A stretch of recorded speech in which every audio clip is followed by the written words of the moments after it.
These gentlemen I spoke with today are huge Kings fans who were very excited about this in-season tournament semifinal game. They got all their buddies together, got good seats, but when they saw the usher running down the stairs and helping this man having a medical emergency, their attention immediately turned from the game to what was happening next to them. Then when they saw paramedics couldn't get him up the stairs to help the man, that's when they jumped into action to help.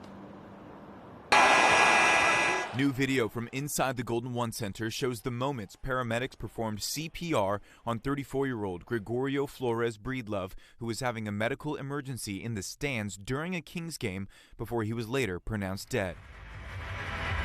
Moments before paramedics could even start that CPR there, one group of fans helped get Breedlove up the stairs where paramedics could try to save his life. You just feel, you don't know how to feel. Colin Hawley and his friend John Wenger were with a few other buddies when they noticed an usher rushing down the stairs during the first quarter to help a man sitting only 4 seats to their left. Moments later, their instinct to help kicked in. I remember turning to my left and there was a guy a few rows back that was like, "Are we moving him?" And I was like, "I think so." And everybody kind of just jumped in. I just ran across the aisle and kind of grabbed him by the waist and picked him up, and we had one paramedic that was on top, and I think there was someone behind me, but it was just, grab him, and he's got his arms up here and, just unresponsive, and just hoofed him up the steps. Hawley and Wenger did everything they could to get Breedlove help as soon as possible.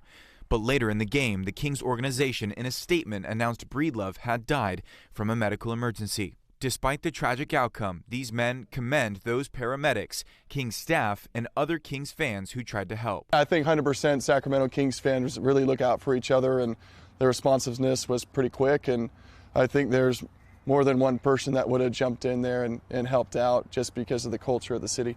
Hawley says he only wishes they could have realized what was happening sooner and hopes there could have been a different outcome.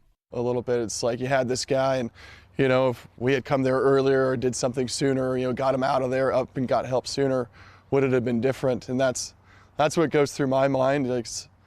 I'm glad that, we noticed and responded and helped out. It's just, if it could have been quicker, could have Greg lived.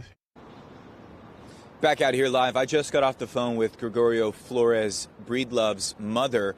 She says that her family suffers from heart disease, and she believes that her son did have the same condition. Again, Mr. Breedlove passed at the age of 34 from that medical episode that he had at the Kings game last night. Live from outside of the Golden One Center, covering local news that matters, I'm Zach Boetto, Fox 40 News.